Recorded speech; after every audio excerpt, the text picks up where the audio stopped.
നമസ്കാരം.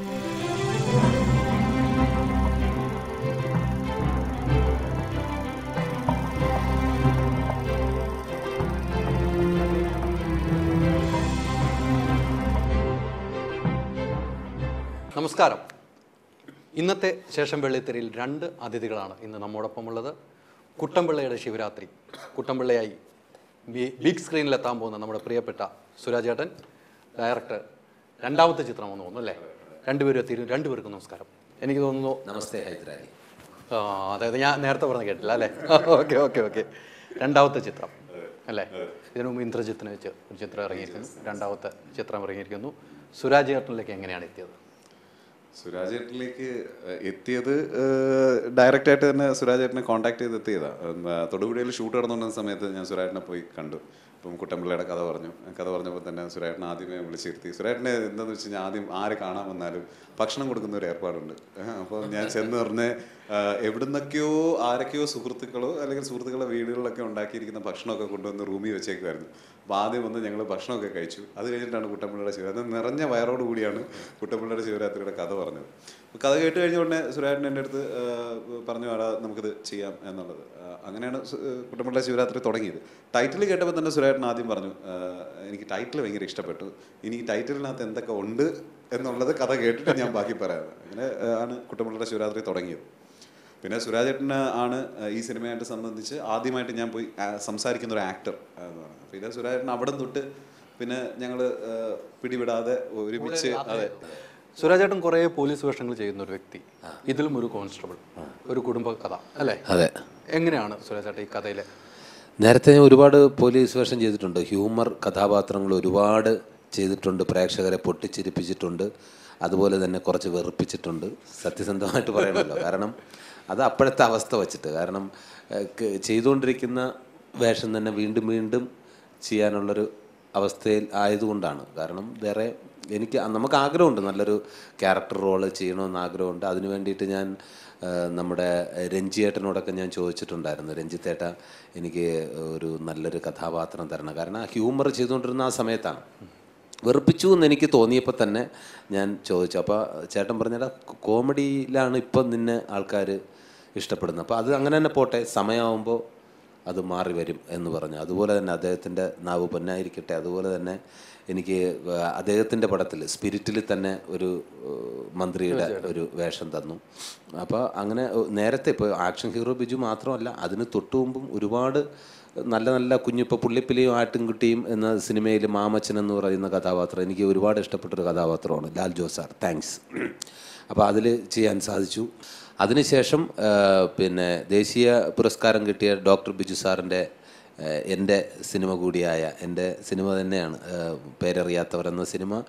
അത് പക്ഷേ ആൾക്കാരിലേക്ക് എത്തിയില്ല എന്നുള്ളതാണ്. അതിൽ വിഷമമുണ്ടായിരുന്നു. ഒരു ആക്ടറിനെ സംബന്ധിച്ചിടത്തോളം പുരസ്കാരത്തിനേക്കാൾ അപ്പുറം അത് ആൾക്കാർ കണ്ട് അവരുടെ പ്രോത്സാഹനമെന്ന് വിശ്വസിക്കുന്ന ഒരാളാണ്.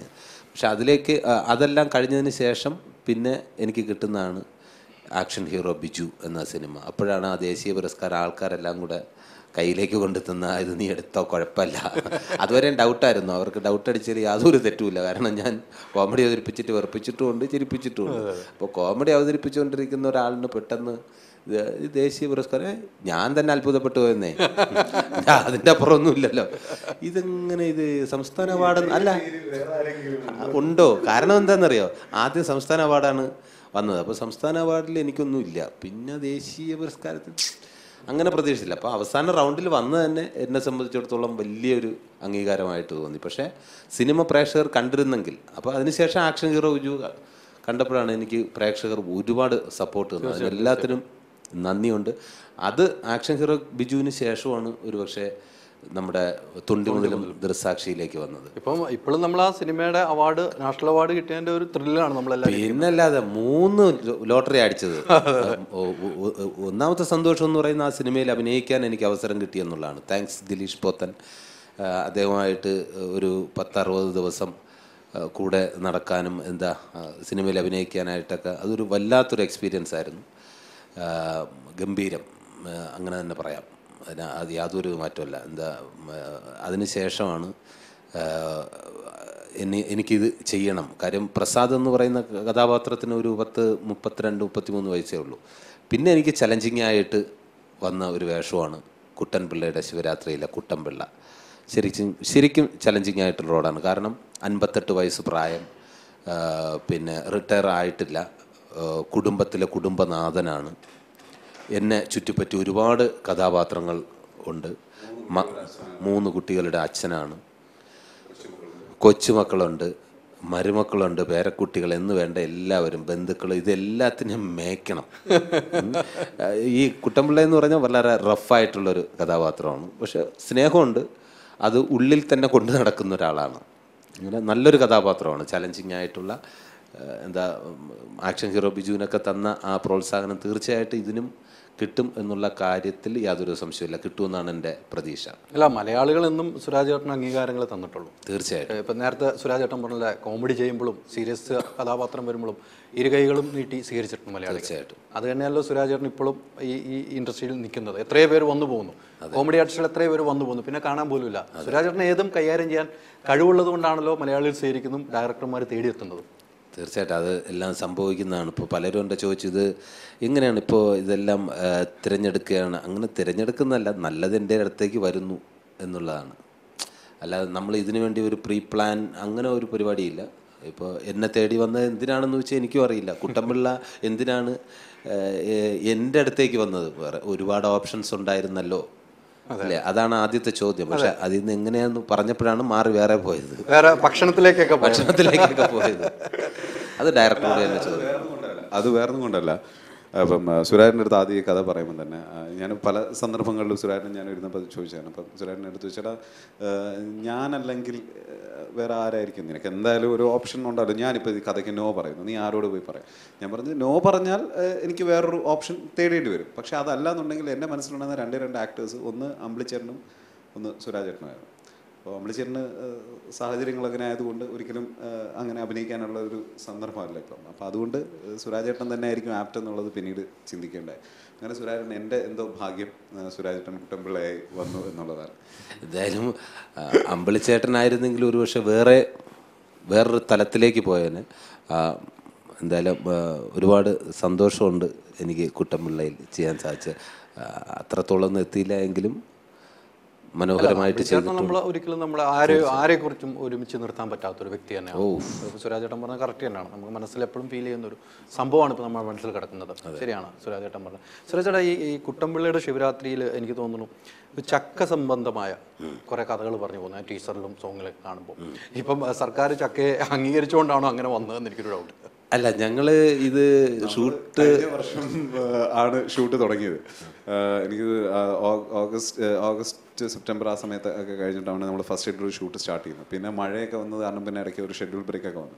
അപ്പോഴൊന്നും നമ്മൾ വിചാരിക്കുന്നില്ല ഇങ്ങനെ ഒരു ചക്കയ്ക്ക് ഇങ്ങനെ ഒരു അംഗീകാരം കിട്ടുമെന്നുള്ളത്. സത്യം, അത് നമ്മളെ സംബന്ധിച്ചിടത്തോളം ഒരു വലിയ സന്തോഷം നേടുത്തുന്ന സംഭവമാണ്. നമ്മുടെ സംസ്ഥാന ഫലമായിട്ട് ചക്കയെ പ്രഖ്യാപിച്ചതിൽ ഒരുപാട് സന്തോഷമുണ്ട്. അതിലൂടെ കഥ പറഞ്ഞു പോകുന്നുണ്ടല്ലോ. അതെ, ഇതിൽ കുട്ടൻപിള്ളയുടെ കഥാപാത്രം പോലെ തന്നെ ഇല്ലെങ്കിൽ ഒരുപടി മുകളിൽ നിൽക്കുന്ന ഒരു കഥാപാത്രമുണ്ട്. ഹീറോ 2 പേര് വേണമെന്നെങ്കിൽ പറയാം. ഒന്ന് കുട്ടൻപിള്ളയും മറ്റൊന്ന് വരിക്കപ്ലാവും ചക്കയുമാണ്. അപ്പം അത് ഈ സിനിമയിൽ ഒരു മെയിൻ പോയിൻ്റാണ്. അതിനെക്കുറിച്ച് കൂടുതൽ ഇദ്ദേഹം പറയും. അതായത് വരിക്കപ്ലാവ് എന്ന് പറയുന്നത് ഇപ്പം സുരാജേട്ടൻ്റെ കുട്ടൻപിള്ളയുടെ വീടിൻ്റെ പുറകുവശത്ത് നിൽക്കുന്ന ഒരു വരിക്കപ്ലാവാണ്. അപ്പം നമ്മളിപ്പോൾ ഈ സിനിമയ്ക്ക് വേണ്ടി കുറേ പുതിയ ആൾക്കാർ ഓഡിഷൻ ചെയ്തെന്ന് പറയാം. അപ്പോൾ അതുപോലെ തന്നെ പ്ലാവിനും ഒരു ഓഡിഷൻ എന്ന് വേണമെങ്കിൽ നമുക്ക് പറയാം. കാരണം പാലക്കാട് ഈ സുരാജേട്ടൻ്റെ വീട് ഷൂട്ട് ചെയ്യുന്നതിൻ്റെ പരിസരത്ത് തന്നെ നമുക്കൊരു പ്ലാവ് വേണമായിരുന്നു. വീട് കിട്ടുമ്പോൾ പ്ലാവ് കിട്ടുമ്പോൾ വീട് കിട്ടില്ല. അങ്ങനെ കുറേ ലൊക്കേഷൻ തേടി. ചില പ്ലാവിൽ ചക്ക തീരെ ഇല്ല. ചില പ്ലാവുകൾ ശോഷിച്ചു, ചിലത് വളർന്നു വരുന്നതേ ഉള്ളൂ. ചില പ്ലാവുകൾക്ക് ഭയങ്കര പേടിപ്പിക്കുന്ന സ്വഭാവമുള്ള പ്ലാവുകൾ. അതായത് അതായത് ഒറ്റ തടി ഉണ്ടാവണം പ്ലാവ്. അതിന് വേറെ അടുത്ത് പെട്ടെന്ന് പ്രത്യക്ഷത്തിൽ നോക്കുമ്പോഴത്തേക്ക് ഒരു ശിഖരങ്ങളൊന്നും ഉണ്ടാകാൻ പാടില്ല. പക്ഷെ ചില പ്ലാവിന് എന്താണെന്ന് വെച്ച് കഴിഞ്ഞാൽ ഈ ഓർഡർ തെറ്റി അങ്ങ് ഭയങ്കരമായ ചക്ക വളർന്നു നിന്ന് കഴിഞ്ഞാൽ നമുക്ക് അതിനൊരു ഭീകര സ്വഭാവം വന്നു പോകും ചില പ്ലാവിന്. അപ്പം ഒരു ശാന്തസുന്ദരനായ സൽസ്വഭാവിയായ ഒരു പ്ലാവ് നമുക്ക് വേണം, കുട്ടൻപിള്ളയെ പോലെ. അപ്പോൾ അങ്ങനെ ഒരു പ്ലാവ് കിട്ടി. അപ്പോൾ ഷൂട്ട് തുടങ്ങുന്ന ഒരു 4-5 ദിവസം മുമ്പാണ് ഞങ്ങൾക്ക് അങ്ങനെ ഒരു പ്ലാവ് തന്നെ കിട്ടിയത്. അത് ആ പറമ്പിൽ ഒറ്റയ്ക്ക് നിൽക്കുന്ന, തനിച്ച് നിൽക്കുന്ന, കുട്ടൻപിള്ളയെ പോലെ തന്നെ നിൽക്കുന്ന ഒരു പ്ലാവായിരുന്നു ഇതിനകത്തുണ്ടായിരുന്നു. അപ്പം അത് സത്യം പറഞ്ഞു കഴിഞ്ഞാൽ സിനിമ കാണുമ്പോൾ മനസ്സിലാവും, ഒരു വ്യക്തിയും ഒരു മരവും തമ്മിലുള്ള ഒരു കണക്ഷനും കൂടെ അതിനകത്ത് പറയാതെ നമ്മൾ പോകുന്നുണ്ട്. സുരാജ് ചേട്ടാ, എനിക്ക് തോന്നുന്നു ഈ കുട്ടമ്പിള്ളയുടെ കഥാപാത്രത്തിലേക്ക് നമ്മൾ തിരിച്ചു വരുമ്പം സുരാജ് ചേട്ടനും പ്രായത്തിൽ കൂടിയ ഒരു ക്യാരക്ടറാണ് ഇതിനകത്ത് ചെയ്യുന്നത് അല്ലേ? സുരാജ് ചേട്ടൻ കുറേ ഇതിൽ 58 വയസ്സിന് മുകളിലേക്കുള്ള ഇത് അതൊക്കെ വർക്കൗട്ട് ചെയ്യുമ്പോൾ ആരെങ്കിലും നമ്മുടെ മനസ്സിൽ കണ്ടിരുന്നു? തീർച്ചയായിട്ടും. ഇത് കുട്ടമ്പിള്ളയുടെ ശിവരാത്രിയിൽ കുട്ടമ്പിള്ളയുടെ കഥാപാത്രം ആദ്യം ജോൺ പറയുമ്പം തന്നെ പെട്ടെന്ന് എനിക്ക് കുട്ടമ്പിള്ളയുടെ സ്വഭാവവുമായിട്ട് ഒരുപാട് ബന്ധപ്പെട്ട് കിടക്കുന്നത് എൻ്റെ അച്ഛൻ്റെ സ്വഭാവമായിട്ടാണ്. അപ്പോൾ എൻ്റെ അച്ഛനെയാണ് ശരിക്കും ഞാൻ ഒബ്സർവ് ചെയ്തത്. ഈ കുട്ടമ്പിള്ളയ്ക്ക് വേണ്ടിയിട്ട് ഞാൻ ഒബ്സർവ് ചെയ്തത് എൻ്റെ അച്ഛനെയാണ്. ചിലപ്പോൾ ഫിഗർ പോലും എൻ്റെ അച്ഛൻ്റെ അതേ രൂപമായിരിക്കും എന്നുള്ള കാര്യത്തിൽ ഒരു സംശയമില്ല. ആണ്. കാരണം ഞാൻ ആ ഫോട്ടോ, എൻ്റെ അച്ഛൻ്റെ ഫോട്ടോ എടുത്തിട്ട് മിലിറ്ററിയിലുള്ള ആ 50 വയസ്സുള്ള സമയത്തുള്ള ഫോട്ടോ ഞാൻ ആൾക്ക് കാണിച്ചു കൊടുത്തു. അപ്പോൾ ഞാൻ വേഷമൊക്കെ ഇട്ട് വന്നപ്പോഴും ശരിക്കും ഇതെൻ്റെ അച്ഛനല്ലേ? ആ ശരിയാ, കഥാപാത്രം അച്ഛൻ തന്നെയാണല്ലോ. കാര്യം വളരെ റഫായിട്ടുള്ള ആൾ, ചിരിക്കത്തില്ല, എല്ലാവരോടും വളരെ സീരിയസ് ആയിട്ടാണ് സംസാരിക്കുന്നത്. പക്ഷേ ആ സിറ്റുവേഷനിലെല്ലാം വൻ ഹ്യൂമറുമാണ്. പുള്ളി എന്ത് സീരിയസ് ആയിട്ട് വെച്ചാൽ ആ സിറ്റുവേഷനാണ് നമ്മളെ ചിരിപ്പിച്ചുകൊണ്ടിരിക്കുന്നത്. അത് പ്രേക്ഷകർക്ക് തീർച്ചയായിട്ടും ഈ സിനിമയിൽ ചിരി ഒരുപാട് സ്ഥലത്തുണ്ടാവും. പക്ഷെ നമ്മുടെ ഒക്കെ കുടുംബത്തിൽ അങ്ങനെ ഒരു കഥാപാത്രം ഉണ്ടാവും. വളരെ സീരിയസ് ആയിട്ടുള്ള ഒരു സീനിയർ മോസ്റ്റ് ഒരാളുണ്ടാവും. അധികം ചിരിക്കില്ല, സംസാരിക്കില്ല. കുട്ടികൾക്കൊക്കെ ഭയങ്കര പേടിയായിരിക്കും വ്യക്തി. പക്ഷെ ആ കുടുംബത്തിലെ ഏറ്റവും പാവപ്പെട്ട വ്യക്തിയായിരിക്കും. അപ്പൊ അങ്ങനെ ഒരു ക്യാരക്ടറാണ് കുട്ടമ്പിള്ള. നന്മയുള്ളൊരു കഥാപാത്രവും. ഈ അച്ഛൻ്റെ ഓരോ സ്വഭാവവും കാര്യങ്ങളും എല്ലാം പെട്ടെന്ന് സുരാജ് ചേട്ടൻ്റെ മനസ്സിലേക്ക് കയറി ഈ ചിത്രം ചെയ്യുമ്പോൾ അച്ഛൻ അങ്ങനെ ഒരു നല്ലൊരു വ്യക്തിയായിട്ട് ഇങ്ങനെ ഹ്യൂമറൊക്കെ ഉണ്ടായിരുന്നു? എങ്ങനെയായിരുന്നു? പിന്നെ അച്ഛൻ പറഞ്ഞിട്ടില്ലേ, എനിക്ക് തോന്നുന്നു ഈ തിലകൻ ചേട്ടൻ്റെ ഈ ചില സിനിമകളിൽ തിലകൻ ചേട്ടൻ്റെ ആക്ടിങ് ഉണ്ടല്ലോ, ചില അച്ഛനായിട്ടൊക്കെ വരുമ്പോൾ അത്രയും വളരെ സീരിയസ് ആയിട്ടാണ് ഓരോ കാര്യങ്ങളും ചെയ്യുന്നത്. രൂപത്തിൽ ഏകദേശമൊക്കെ അതുപോലെയൊക്കെയാണ്. എൻ്റെ അപ്പച്ചി തന്നെ, അച്ഛൻ്റെ സഹോദരി തന്നെ പറയുന്നത് തിലകം വരുന്നു. അവർ അപ്പച്ചി അച്ഛനെ കളിയാക്കി പറയുന്നത്. ഇപ്പോൾ അച്ഛൻ കൊണ്ട് വരുമ്പോൾ തിലകം എന്തോ വരുന്നു, ഓടി വീട്ടിൽ പോ, അങ്ങനെയാണ് പേടിപ്പിക്കുന്നത് നമ്മളെ. ചാക്കോ മാഷിനെ പോലെയാണ്. ഈ സ്നേഹം ഉള്ളിൽ കൊണ്ട് നടക്കും, പുറത്തൊന്നും കാണിക്കില്ല. പക്ഷേ അതിൽ തിലകൻ ചേട്ടൻ ചെയ്തതെന്ന് പറഞ്ഞാൽ വേറെ ലെവലാണ്. അതിൽ ഹ്യൂമർ വന്നിട്ടില്ല. ഇതിൽ കുട്ടമ്പിള്ളയിൽ ഹ്യൂമറും കൂടെ ഉണ്ട്. എന്നാൽ ചാക്കോ മാഷൊന്നും അല്ല, ഒരു സാധാ കുട്ടമ്പിള്ള, വളരെ സീരിയസ് ആയിട്ടുള്ള റഫായിട്ടുള്ളൊരു കഥാപാത്രമാണ്. എനിക്ക് തോന്നുന്നു സിരാജ് ചേട്ടൻ ഇപ്പം നേരത്തെ പറഞ്ഞു വെച്ച പോലെ ചില സമയങ്ങളിൽ കഥകൾ സെലക്ട് ചെയ്യാതെ എല്ലാ സിനിമയിലും അഭിനയിക്കുന്ന ഒരു ഇതുണ്ടായിരുന്നു. എനിക്ക് തോന്നുന്നു തിരുവനന്തപുരം ഭാഷയിൽ മാത്രം വരുന്നത് അതിൽ നിന്നൊക്കെ ഒത്തിരി വ്യത്യസ്തമായ രീതിയിലേക്ക് മാറി. ഇപ്പോൾ കഥകൾ മൊത്തം കേൾക്കാറുണ്ടോ? എങ്ങനെയാണ്? തീർച്ചയായിട്ടും. ഇപ്പോൾ ഞാൻ ഇത് തന്നെ ഇഷ്ടപ്പെടാൻ കാരണം എന്ന് പറഞ്ഞാൽ ഇതിൻ്റെ ടൈറ്റിൽ അത് കഴിഞ്ഞിട്ട് ഫുൾ കഥ കേട്ടിട്ടാണ്. കഥ കേട്ട് മാത്രമല്ല, ഇപ്പോൾ കഴിയുമെങ്കിൽ സ്ക്രിപ്റ്റ് ഞാൻ വായിച്ചിട്ടാണ് ചെയ്യുന്നത്. അത് എന്താ, ചിലർ കഥ പറയും, അതിൽ അസലായിട്ട് കഥ പറയുന്ന എനിക്ക് സുഹൃത്തുക്കളുണ്ട്, നന്നായിട്ട് കഥ പറയും. ചിലപ്പോൾ സ്ക്രിപ്റ്റിൽ ചിലപ്പോൾ അതൊന്നും ഉണ്ടാവാൻ സാധ്യതയില്ല. അപ്പോൾ അതുകൊണ്ട് മാക്സിമം സ്ക്രിപ്റ്റ് വായിച്ചിട്ടാണ് ഞാൻ ഓക്കെ പറയുന്നത്. എന്ന് വെച്ചിട്ട് അങ്ങനെ സ്ക്രിപ്റ്റ് കിട്ടിയേ പറ്റുമെന്നല്ല, ഇത് കൊള്ളാം, സ്ക്രിപ്റ്റ് ഒന്ന് വായിച്ചു ഓക്കെ, അതും കൂടെ വായിക്കുമ്പോൾ നമുക്ക് അതിൻ്റെ പൂർണ്ണ രൂപം നമുക്ക് കിട്ടും. നമ്മൾ ചാടി പിടിച്ച് ചെയ്തിട്ടൊന്നും ഒരു കാര്യമില്ല. ഞാൻ അങ്ങനെ ഒരുപാട് പടത്തിൽ ചെയ്തിട്ടുണ്ട്. അപ്പോൾ ആ ഒരു എക്സ്പീരിയൻസ് ഉള്ളത് കൊണ്ട് പിന്നെ ഞാൻ വിചാരിച്ച് പതിയെ ചെയ്താൽ മതി. അപ്പോൾ നല്ല കഥാപാത്രങ്ങൾ, എനിക്ക് ഇഷ്ടപ്പെട്ട, എന്നെ എക്സൈറ്റ് ചെയ്യിപ്പിക്കുന്ന നല്ല കഥാപാത്രങ്ങൾ ചെയ്യണമെന്ന് ആഗ്രഹമുണ്ട്. അതിനിപ്പോൾ മുഴുനീള വേഷമൊന്നുമല്ല, ഒരു ദിവസമായാലും 2 ദിവസമായാലും 3 ദിവസം അഭിനയിക്കാൻ വിളിച്ചാലും സിനിമ മൊത്തത്തിൽ നോക്കുക, എൻ്റെ കഥാപാത്രം എങ്ങനെയാണെന്ന് നോക്കുക, അത് സിനിമയെ എത്രത്തോളം അത് ഉപയോഗിക്കുന്നു, ആ സിനിമയിൽ എന്നെ എത്രത്തോളം ഉപയോഗിക്കുന്നുള്ളത് മനസ്സിലാക്കിയിട്ട് ഞാൻ മാത്രമല്ല, അത് കോമൺ എല്ലാവരും ചെയ്യുന്ന ഒരു കാര്യം തന്നെയാണ്. ആദ്യമേ സുരാജ് ചേട്ടൻ ഇങ്ങനെ അഭിനയിച്ചുകൊണ്ട് മാത്രമാണ് ഇങ്ങനെ ഒരു ചോദ്യത്തിലേക്ക് വരേണ്ടി വരുന്നത്. അതെ, ആദ്യം എന്ന് പറഞ്ഞു കഴിഞ്ഞാൽ പിടിവിട്ട് പോവില്ല, മൂട്ടിൽ തീ പിടിച്ചങ്ങ് പോവില്ല, ഇത് എവിടെയെങ്കിലും ചെന്ന് കത്തി. അപ്പോൾ ആ പോകുന്ന കൂട്ടത്തിൽ നല്ല സിനിമകൾ ഒരുപാട് ചെയ്തിട്ടുണ്ട്. നല്ല സംവിധായകരോടൊപ്പം ഒക്കെ, നല്ല തിരക്കഥാകൃത്തിനോടൊക്കെ വർക്ക് ചെയ്യാൻ സാധിച്ചതിൻ്റെ ആ ഒരു എക്സ്പീരിയൻസ് ആണ് ഒരു പക്ഷേ ഇപ്പം നമുക്ക് ഇങ്ങനെ നല്ല നല്ല കഥാപാത്രങ്ങളിലേക്ക് നമ്മളെ തേടി വരുന്നതും, ഇല്ലെങ്കിൽ നമ്മളത് ഇത് ചൂസ് ചെയ്യാൻ ഉള്ള കാരണമെന്ന് പറയുന്നത് ഇതിനുള്ള എക്സ്പീരിയൻസ് തന്നെ. ഈ മറ്റു കഥാപാത്രങ്ങളിലേക്ക് പോയി കഴിഞ്ഞാൽ ആരൊക്കെയാണ് ഈ സിനിമയിൽ മറ്റു കഥാപാത്രങ്ങൾ? സുരാജേട്ടൻ്റെ കുട്ടമ്പിള്ളയെ കൂടാതെ സുരാജേട്ടൻ്റെ മകളുടെ 3 മക്കളാണുള്ളത്. അപ്പോൾ മൂത്ത മകളുടെ ക്യാരക്ടർ സൃന്ദയാണ് ചെയ്യുന്നത്. സൃന്ദയുടെ ഹസ്ബൻഡിൻ്റെ ക്യാരക്ടർ ബിജു സോപാനമാണ് ചെയ്യുന്നത്, സുനീഷ് എന്ന് പറയുന്നൊരു കഥാപാത്രം. പിന്നെ മിഥുൻ രമേശ്, കൊച്ചു പ്രേമൻ ചേട്ടൻ, അതുപോലെ തന്നെ ഡയറക്ടർ കൂടിയായ ശ്രീകാന്ത് മുരളി, ജെയിംസ് ഏലിയ, അങ്ങനെ ഒരുപാട് പേരുണ്ട്. പിന്നെ പുതിയ ഒരുപാട് ആർട്ടിസ്റ്റുകൾ ഈ സിനിമയുടെ ഭാഗമായിട്ടുണ്ട്. ഇവിടെ കൊച്ചിയിൽ നിന്നും ദുബായിൽ നിന്നും ഒക്കെയുള്ള ഏകദേശം ക്യാമറയുടെ മുമ്പിലും പിന്നിലും ഒക്കെ ആയിട്ട് 96ഓളം പുതിയ ആൾക്കാർ, ടാലൻസ് ഈ സിനിമയുടെ ഭാഗമായിട്ടുണ്ട്. അപ്പോൾ അത്രയും ടൈം എടുത്ത് നമ്മൾ ഒരുപാട് സമയമെടുത്ത് ഒരുപാട് എഫേർട്ട് എടുത്ത് ചെയ്ത ഒരു സിനിമയാണ് കുട്ടമ്പിള്ളയുടെ ശിവരാത്രി. ഈ ടൈറ്റിൽ ആദ്യം എഴുതിക്കൊണ്ട് തന്നെയാണ് സ്ക്രിപ്റ്റിലേക്ക് പോയത്?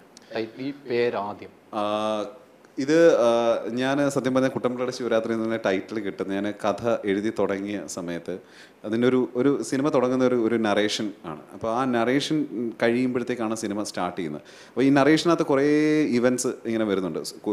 കുട്ടമ്പിള്ളയെ പറ്റിയിട്ടുള്ള കാര്യങ്ങളാണ് ഇത് മൊത്തം. അപ്പോൾ ഈ നറേറ്റ് ചെയ്ത് കഴിയുന്ന പോയിന്റിൽ വരുമ്പോഴത്തേക്ക് സത്യം പറഞ്ഞാൽ കുട്ടമ്പിള്ളയും ഫാമിലിയും ഇൻട്രൊഡ്യൂസ് ചെയ്യപ്പെട്ട് കഴിഞ്ഞിരിക്കണം. അത് നമുക്ക് 100% ഉറപ്പ്. കാരണം ആ സ്പേസിൽ നമ്മൾ ഇവരെ എത്രയും കാണിച്ചിരിക്കണം. അപ്പോൾ സുരാജൻ ഈ പറഞ്ഞതുപോലെ തന്നെ സുരാജൻ അങ്ങനെ പ്രത്യേകിച്ചുള്ളൊരു വലിയ പ്രിപ്പറേഷനോ കാര്യങ്ങളോ ഒന്നുമില്ല. സുരാജേട്ടൻ നേരിട്ട് വരിക, സുരാജേട്ടൻ്റെ മനസ്സിലാ കഥാപാത്രം എങ്ങനെയാണെന്നുള്ളത് ഓൾറെഡി ഒരു ഐഡിയ ഉണ്ടാവും, അവരോടൊപ്പം കാണിക്കുക. അപ്പം പുതിയ ഒരുപാട് ആൾക്കാർ ഇതിൻ്റെ ഭാഗമാകുമ്പോഴത്തേക്കും ഡെഫിനറ്റ്ലി പുതിയ എക്സ്പീരിയൻസ് ആയിട്ടുള്ള ആർട്ടിസ്റ്റുകൾക്കൊക്കെ തന്നെ കുറച്ചൊന്ന് തുടക്കത്തിലൊക്കെ ഒരു ബുദ്ധിമുട്ടുണ്ടാവും, അവർക്ക് കുറച്ച് പേടിയുണ്ടാവും. പക്ഷെ നമ്മൾ അവരെ കൂട്ടത്തിൽ നിന്നുകൊണ്ട് അവരെ കംഫർട്ടബിൾ ആക്കി സുരാജേട്ടൻ്റെ കൂടെ അഭിനയിപ്പിക്കുക എന്നുള്ളതായിരുന്നു. അപ്പോൾ അത് ഒരു വലിയ ചലഞ്ച് തന്നെയായിരുന്നു. ഈ സിനിമയിൽ സുരാജേട്ടന് ഒരു ഫ്രീ ഗിഫ്റ്റ് കൊടുത്തിട്ടുണ്ട്, ഒരു ഗായകനാക്കാൻ കഴിഞ്ഞിട്ടുണ്ട്. ഗിഫ്റ്റ് നമുക്കാണ് കിട്ടിയത്. എങ്ങനെയാണ് ഗായകൻ? സുരാജേട്ടൻ സ്റ്റേജ് ഷോയ്ക്കൊക്കെ പാടാറുണ്ട്? ഇല്ല, ഞാൻ എൻ്റെ സ്റ്റേജ് ഷോയിലും പാടാറില്ലായിരുന്നു. ഞാൻ മിമിക്രി അല്ലേ, പാട്ടുകാരോടൊക്കെ എനിക്ക് തികഞ്ഞ അസൂയാണ്. കാര്യം മിമിക്രിയിലൊക്കെ നമ്മൾ ഒരു ഐറ്റം കാണിച്ചിട്ട് തൊട്ടടുത്ത് നിന്ന് അതേ ഐറ്റം കാണിക്കാൻ പറ്റില്ല. പക്ഷേ നമ്മുടെ ഗായകരൊക്കെ ഒരു പാട്ട് തന്നെ എത്രത്തോളം സ്റ്റേജിൽ പാടുന്നത് എത്ര കേട്ടാലും മതി വരില്ലല്ലോ. നമ്മൾ ഒരു ഐറ്റം മാറി ചെയ്ത് കഴിഞ്ഞാൽ എന്തോടെ ഇത് പഴയ ഐറ്റം കൊണ്ടുവന്ന് നാണോ ഇല്ലയോടെ ഇങ്ങനെ ചോദിച്ചു. നമുക്ക് മെൻ്റലി ഭയങ്കര പ്രശ്നമാണ്. അപ്പോൾ പാട്ടുകാരോട് അസൂയാണ് എന്ന് വെച്ചാൽ ആരോഗ്യപരമായിട്ടുള്ളതാണ്, അല്ലാതല്ല. അപ്പോൾ പാടണമെന്ന് എനിക്കൊരു ആഗ്രഹമില്ല, കാര്യം പാടാൻ അറിയില്ല എന്ന് എനിക്കറിയാം. അപ്പോൾ ഇദ്ദേഹം പറഞ്ഞു ഇല്ല, അതിലൊരു ക്യാരക്ടർ നമ്മുടെ കുട്ടമ്പിള്ള ആവശ്യപ്പെടുകയാണ്, ആ ക്യാരക്ടർ ആവശ്യപ്പെടുന്നത് കൊണ്ട് ചേട്ടൻ തന്നെ പാടിക്കഴിഞ്ഞാൽ നന്നായിരിക്കും. ഞാൻ പറഞ്ഞു ഇവിടെ പാടാൻ എനിക്കറിയില്ല, നീ എന്നെ കൊണ്ട് വേറെ ആരെങ്കിലും കൊണ്ട് കുഴപ്പമൊന്നുമില്ല, പാടാൻ അറിയാം. ഞാൻ പറ്റില്ല എന്ന് പറഞ്ഞുകൊണ്ടൊക്കെ നിന്ന സമയത്താണ് സൈനോരയാണ് ഇതിൻ്റെ മ്യൂസിക് ചെയ്തിരിക്കുന്നത്. സൈനോരെ എന്നെ വിളിച്ചിട്ട് ആദ്യം ചോദിച്ചു, ചേട്ടാ എ മൈനർ വേണോ സി മൈനർ വേണോ? കാര്യം അപ്പം തന്നെ ഞാൻ വിചാരിച്ചു ഇവള് മണ്ടിയാണോ, കാര്യം പാട്ടിന് ഒന്നും അറിഞ്ഞുകൂടാത്ത എന്നോട് തന്നെ ഇത് ചോദിക്കുക. പക്ഷേ മണ്ടി അല്ല എന്ന് ബോധ്യമായത് എനിക്ക് തോന്നുന്നു ചക്കപ്പാട്ട് ഇറങ്ങിയതിന് ശേഷം എനിക്ക് മനസ്സിലായി ആളൊരു പുലിയാന്ന്. എനിക്ക് തോന്നുന്നു വേറെ ഏതൊരു സിംഗർ പാടിയാലും ഈ കഥാപാത്രം അത് പാടുമ്പോൾ ഉള്ളൊരു ഫീല് വ്യത്യാസമായിരിക്കുമല്ലോ. അപ്പോൾ ഞാൻ സുരേട്ടൻ്റെ അടുത്ത് പറഞ്ഞപ്പോൾ തന്നെ സുരേട്ടൻ പറഞ്ഞ് ഞാനിതുവരെ ചെയ്തിട്ടില്ല, ഇതോടുകൂടി എൻ്റെ ഈ പാട്ട് പാടാനുള്ള ബാക്കിയുള്ള സിനിമകളിലെ അവസരം ചിലപ്പോൾ പോയേക്കാം. അപ്പോൾ അതുകൊണ്ട് പക്ഷേ അതൊരു നല്ല തുടക്കമായിരിക്കും എന്നാണ് നമ്മൾ പ്രതീക്ഷിക്കുന്നത്. യൂട്യൂബിലൊക്കെ നോക്കിയാൽ നല്ല ഹിറ്റാണ്, നല്ല വരികളും നമ്മളും ആഗ്രഹിക്കുന്നത് സൗണ്ടും കൂടെ വന്നു വോയിസിലാണല്ലോ, വോയിസിലുണ്ടല്ലോ കാര്യം. ഒരു കഥാപാത്രത്തിൽ ജീവിക്കുന്ന പാട്ടാണല്ലോ. അതാണ് എൻ്റെ വ്യത്യാസം. ഈ സൈനോര കുറച്ച് ബുദ്ധിമുട്ടിയോ? അതെല്ലാം അനുഭവങ്ങളെല്ലാം സൈനോരയുടെയാണ് ചോദിക്കേണ്ടത്. പണ്ട് ഇതിന്റെ പേര് ഒരു സിനിമ അനുഭവങ്ങൾ പാളിച്ച അങ്ങനെ ഒരു സിനിമ വരെ ഇറങ്ങിയിട്ടുണ്ട്. ഇതിനു മുമ്പേ ഇറങ്ങിയതല്ലേ? ഇതിനു മുമ്പ് ഇത് നേരത്തെ ഇറങ്ങിയതാണ്. പക്ഷെ സൈനോര ഒരുപാട് നമ്മൾ പറയുന്ന പോലെ സുരാജേട്ടൻ അതിന് ഒരുപാട് ടൈം കൊടുത്തിട്ടുണ്ട്. സുരാജേട്ടൻ നമ്മൾ സത്യം പറഞ്ഞാൽ ഈ പാട്ടുകൾ നമ്മളിപ്പോൾ എടുക്കുന്ന ഓരോ ടേക്ക് എടുക്കുന്ന ടൈമിലും നമുക്കറിയാം അത് ചിലപ്പോൾ പാട്ട് പാടി പരിചയമില്ലാത്തവർക്ക് അതിൻ്റെ കുറച്ച് ബുദ്ധിമുട്ടുകൾ സ്വാഭാവികമായിട്ട് ഉണ്ടാകുന്ന. തീർച്ചയായിട്ടും. പക്ഷെ അത് കറക്റ്റ് ചെയ്യാനായിട്ട് സുരാജേട്ടന് എന്തൊക്കെ പറഞ്ഞാൽ സുരാജേട്ടന് ഭയങ്കര അറ്റൻഷൻ ടു ഡീറ്റെയിൽ ഭയങ്കര ഇതാണ്. അപ്പം അത് പാട്ട് പാടുന്നത് കേൾക്കുമ്പോൾ ചിലപ്പോൾ ഒരുപക്ഷെ നമുക്ക് അങ്ങനെ പ്രൊഡ്യൂസ് ചെയ്യാൻ പറ്റിയില്ലെങ്കിൽ നമുക്ക് കേൾക്കുമ്പം അത് കറക്റ്റാണോ അല്ലേ എന്നുള്ളത് നമുക്ക് കൃത്യമായി മനസ്സിലാക്കാൻ. എനിക്ക് പിച്ച് അങ്ങനെ പരിപാടിയൊന്നും അറിയില്ല, പക്ഷെ ഒരാൾ പാടിക്കഴിഞ്ഞാൽ അതിൻ്റെ കൂടെ എങ്ങനെയൊക്കെ പിടിച്ചു പോകാം. അപ്പം മ്യൂസിക്കും കൂടെ കേൾക്കുമ്പോൾ നമുക്കറിയാം ഇതാണല്ലേ ഐറ്റം. അങ്ങനെ ഡീറ്റെയിൽ ചെയ്ത് എന്നെ കൊണ്ട് പാടിപ്പിച്ചെടുത്തു എന്ന് വേണമെങ്കിൽ പറയാം. അത് തന്നെയാണ് സത്യം. വേറെ കാര്യം എന്ന് വെച്ച് കഴിഞ്ഞാൽ സുരാജ് നമ്മൾ സാധാരണ ഇപ്പോൾ പാടുന്ന സമയത്ത് ഒരു ലൈൻ എടുത്തു കഴിഞ്ഞ് പിന്നെ കട്ട് ചെയ്ത് അടുത്ത ലൈനിലേക്ക് പോകുന്നത്. സുരാജിനെ പാടുമ്പോൾ അങ്ങനെയല്ല, ആദ്യത്തെ ലൈൻ പാടി കറക്റ്റാക്കി സെക്കൻഡ് ലൈൻ തെറ്റി കഴിഞ്ഞാൽ സുരാജിന് ആദ്യം മുതൽ പാടി ഈ സെക്കൻഡ് ലൈൻ കറക്റ്റാക്കി അടുത്ത ലൈനിലോട്ട് പോകും. 8ാമത്തെ 7ാമത്തെ ഒക്കെ ലൈൻ തെറ്റിക്കഴിഞ്ഞാൽ തീർന്ന്. പിന്നെ ഇവിടുന്ന് ഫസ്റ്റിലെ തൊട്ട് പിടിച്ച് അവിടെ വരെ വരും. പക്ഷെ അതുവരെ ഫുൾ കറക്റ്റ് ആയിരിക്കും. എനിക്ക് അവസാനത്തത് മാത്രം പറ്റില്ല. എനിക്ക് ആദ്യത്തത് ചെയ്താലേ അവസാനത്തെ അത് ഒരു കാക്കർക്കും ഇല്ലാത്തൊരു പ്രത്യേകതയാണ്. എല്ലാവരും മുറിച്ചു. എനിക്ക് ആദ്യം ചെയ്താലേ നമ്മൾ പഴയ റെക്കോർഡിങ് ഇതാണ് ഫോളോ ചെയ്യുന്നത്. അല്ല, ഈ സുരാജേട്ടന് ഇനിയിപ്പോൾ സ്റ്റേജ് ഷോയിൽ മിമിക്രി കളിച്ചാണ് ആളുകൾ കയ്യിൽ. ഇനി പാട്ടും കൂടെ പാടേണ്ട ഇതിലേക്ക് എത്തിയിട്ടുണ്ട്. എല്ലാവരും പാടാൻ പറയും, പക്ഷെ സ്റ്റുഡിയോയിൽ പാടുന്ന പോലെയൊക്കെ ഇവിടെ പാടാൻ പറ്റൂല എന്നുള്ളതാണ്. പെട്ടെന്നൊക്കെ പറയും. സ്റ്റുഡിയോയിൽ പാടുമ്പോൾ വല്ലാത്ത സമാധാനമാണ്. വല്ലാത്ത സമാധാനമാണ്. കാരണം ആരുമില്ല. അതാവുമ്പോ ഇത് തന്നെ ഇപ്പൊ നിങ്ങൾക്ക് വേണമെങ്കിൽ രണ്ടുപേരും പാട്ടാണോ എന്നറിയില്ല, നീ കൂടെ പാടാം. ഞാനിതാ പോയിടുന്നിതാ താരകങ്ങളിൽ ആരുമീ മുഖവീതിയിൽ വന്നു ചേർന്നിടാ. അല്ല, ഇത് ഒരു കുഴപ്പമില്ലാതെ പോകുന്നുണ്ട്. ഒരു കുഴപ്പമില്ലാതെ പോയതുകൊണ്ട് അത് റിലീസ് കൂടെ നിൽക്കണം, കൂടെ നിൽക്കണം, കൂടെ നിൽക്കണം. ഇതുപോലെ കൂടെ നോക്കേ. സുരജേട്ടാ, ഇപ്പോൾ കുറേ പ്രൊജക്റ്റുകളുണ്ട് കയ്യിൽ. ഈ വർഷം കുറേ ചിത്രങ്ങൾ ഇറങ്ങാനിരിക്കുന്നു. ഈ 2 മാസത്തിനുള്ളിൽ തന്നെ 2-3 പടങ്ങൾ ഇറങ്ങാതിരിക്കുന്നു. പുതിയ സ്ക്രിപ്റ്റുകൾ കേട്ടുകൊണ്ട് ലാലേട്ടനോട് ഒരു പടം ഇറങ്ങാതിരിക്കുന്നു. അങ്ങനെ കുറേ ചിത്രങ്ങളുണ്ട്. എങ്ങനെയാണ് പുതിയ ചിത്രങ്ങളിലൊക്കെ വിശേഷങ്ങൾ? പുതിയത് ഇതുപോലെ തന്നെ ചെയ്ത് ഞാൻ പറഞ്ഞില്ലേ, ലാലേട്ടനും ഞാനുമായിട്ട് ഇതിന് ശേഷം നമ്മുടെ ഹലോ എന്ന സിനിമയ്ക്ക് ശേഷം ത്രൂ ഔട്ടായിട്ട് വരുന്നൊരു കഥാപാത്രമാണ്. നല്ലൊരു വ്യത്യസ്തമായിട്ടുള്ള നല്ലൊരു കഥാപാത്രമാണ് ലാലേട്ടനോടൊപ്പം ചെയ്തിരിക്കുന്നത്. നീരാളി. അത് ഒരു നീരാളിപ്പിടുത്തം തന്നെ ആയിരിക്കും പ്രേക്ഷകർക്ക് സമ്മാനിക്കാൻ പോകുന്നത്. ദിലീഷ് പോത്തനുണ്ട്, ഒത്തിരി ആൾക്കാരുണ്ട്. പിന്നെ ഇപ്പോൾ 27-ാം തീയതി ആഭാസം എന്ന സിനിമ റിലീസാകാൻ പോകുന്നു. അതിൽ ഞാൻ മാത്രമല്ല, അതിലൊരു 10-15ഓളം താരനിരകൾ തന്നെയുണ്ട്. ഇന്ദ്രൻ ചേട്ടനുണ്ട്. അപ്പോൾ എല്ലാവർക്കും ഒരേ ഇമ്പോർട്ടൻസാണ്. പിന്നെ അതുപോലെ തന്നെ സവാരി, ഒരു ശകലം ഡിഫക്റ്റുള്ള ഒരു കഥാപാത്രമാണ് സവാരി. അദ്ദേഹത്തിന് പേരില്ല, പേര് തന്നെ സവാരി എന്നാണ് എല്ലാവരും വിളിക്കുന്നത്. അദ്ദേഹത്തിൻ്റെ പേര് അദ്ദേഹത്തിന് പോലും അറിയില്ല എന്താണെന്ന്. കാര്യം ആരും ഇല്ലാത്തൊരു ചുറ്റുപാടിൽ വന്ന് അവിടെ തൃശ്ശൂർ പൂരപ്പറമ്പ് മാത്രം കണ്ടുവരുന്ന ഒരു കഥാപാത്രമാണ് സവാരി. ഇപ്പോൾ 4-ാം തീയതി മെയ് 4-നാണ് സവാരി റിലീസ് ആണെന്ന് തോന്നുന്നു, കൺഫേം.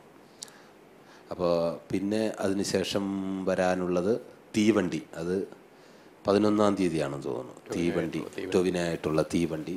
അതിൽ നല്ലൊരു കഥാപാത്രമാണ്. പിന്നെ ഇനി ചെയ്യാനിരിക്കുന്നതെന്ന് പറഞ്ഞാൽ ഇതൊക്കെ റിലീസായിട്ട് പിന്നെ ഡയറക്ടർ വേണോ വേണ്ടോ എന്നൊക്കെ തീരുമാനിക്കും. വന്ന് പിന്നെ ഇപ്പോൾ ഓക്കെ പറഞ്ഞിരിക്കുന്നത് അടുത്ത് ചെയ്യാൻ പോകുന്നത് നമ്മുടെ ബി ഉണ്ണികൃഷ്ണൻ സാറിൻ്റെ സിനിമയാണ്. അതിന് പേര് ഇതുവരെ കൺഫേം ആയില്ല. അതിൽ തിരക്കഥ എഴുതുന്നത് നമ്മുടെ സജി പാഴൂരാണ്. പിന്നെ അടുത്ത് ചെയ്യാൻ ആഗ്രഹിക്കുന്നത് നമ്മുടെ ഇദ്ദേഹത്തിൻ്റെ സന്ദീപ് സേനൻ, തൊണ്ടിമുതലിൻ്റെ പ്രൊഡ്യൂസേഴ്സ് തന്നെ ചെയ്യുന്ന അടുത്ത പടം ഡാക്കിനി. 4 അമ്മൂമ്മമാർ ഞാനും കൂടെയാണ്. ചെമ്പൻ വിനോദുണ്ട്. ഇതൊക്കെയാണ് ഇനി വരാനിരിക്കുക. ബാക്കിയൊക്കെ വന്ന് അന്നത് വെച്ച് കാണാം അല്ലേ? ഇപ്പൊ തന്നെ ഒരു 7-8 വന്നു. അതെ, ഈ വർഷം 2 2018 അതാണ് നമ്മളും ആഗ്രഹിക്കുന്നത്. അത് ഒരുപാട് സിനിമയിലല്ല നമുക്ക് ഉള്ള ഒരു സിനിമയായാലും അത് നല്ല സിനിമയുടെ ഭാഗമാകാൻ കഴിയുക എന്നുള്ളതാണ് ഏറ്റവും വലിയ സന്തോഷം. പിന്നെ ഇതൊന്നും ഞാൻ നോക്കിയിരിക്കുന്നതല്ല, എല്ലാം ദൈവം തമ്പുരാൻ കറക്റ്റ് ആ സമയത്ത് കൊണ്ട് തന്നതാണ്. ദൈവത്തിന് നന്ദി. ഇതിനെ നന്നായിട്ട് പ്രോത്സാഹിപ്പിക്കുന്ന എൻ്റെ പ്രിയപ്പെട്ടവരായ നിങ്ങൾക്ക് ഓരോരുത്തർക്കും അവരോടാണ് ഏറ്റവും വലിയ നന്ദി. അത് മരണം വരെ ഉണ്ടാവും. ഈ സ്കിറ്റൊക്കെ എഴുതുമ്പോൾ റൈറ്റിംഗ് ചെയ്യാറുണ്ട്. ഒരു കഥ എഴുതണ്ടേ സിനിമയെക്കുറിച്ച്? സിനിമയ്ക്ക് ഒരു കഥയും ഒരു ഡയറക്ഷനിലേക്കൊക്കെ സുരാജേട്ടൻ എത്താറായി എന്ന് തോന്നുന്നു. ആഗ്രഹമുണ്ട്. കാരണം ഇതുമായിട്ട് നിൽക്കുമ്പോൾ സ്വാഭാവികമായിട്ടും ഒരു എടുത്തുചാട്ടം, ഒരു ആഗ്രഹമൊക്കെ തോന്നും. പക്ഷേ അതിനോട് അടുക്കുമ്പോഴാണ് വേണ്ടായിരുന്നു, ഇല്ല ഇപ്പോഴല്ല. കാര്യം വെച്ചാൽ ഡയറക്ഷൻ എന്ന് പറഞ്ഞ നിസ്സാര ജോലിയല്ല എന്ന് നമ്മൾ ഇതിലേക്ക് ഇറങ്ങി നിൽക്കുമ്പോൾ മനസ്സിലാവും. അപ്പോൾ അതിനൊക്കെ ഒരു സമയം വരുമ്പോൾ ഇങ്ങനെ ഒരു അവസരം കിട്ടുകയാണെങ്കിൽ തീർച്ചയായിട്ടും, ഇപ്പോഴൊന്നും അതിനെക്കുറിച്ച് ചിന്തിച്ചിട്ടേ ഇല്ല. പിന്നെ എഴുത്ത് പരിപാടി അതിനും ഒരു ഇങ്ങനെ സംസാരമൊക്കെ നടന്ന് വരുന്നേ ഉള്ളൂ. അത് ഫൈനലാകുമ്പോൾ പുറത്തു വരും. എന്തായാലും പ്രേക്ഷകർ പ്രതീക്ഷിക്കാം. തീർച്ചയായിട്ടും അല്ലേ? ഉറപ്പായിട്ടും. ഈ സുരാജ് ചേട്ടാ ഈ സ്റ്റേജിൽ ഇപ്പം എനിക്ക് തോന്നുന്നു സ്റ്റേജ് ഷോയിലൊക്കെ ഇപ്പോഴും നിറഞ്ഞു നിൽക്കുന്നത് സുരാജ് ചേട്ടനില്ലാത്ത സ്റ്റേജ് ഷോ വളരെ ചുരുക്കമാണ്.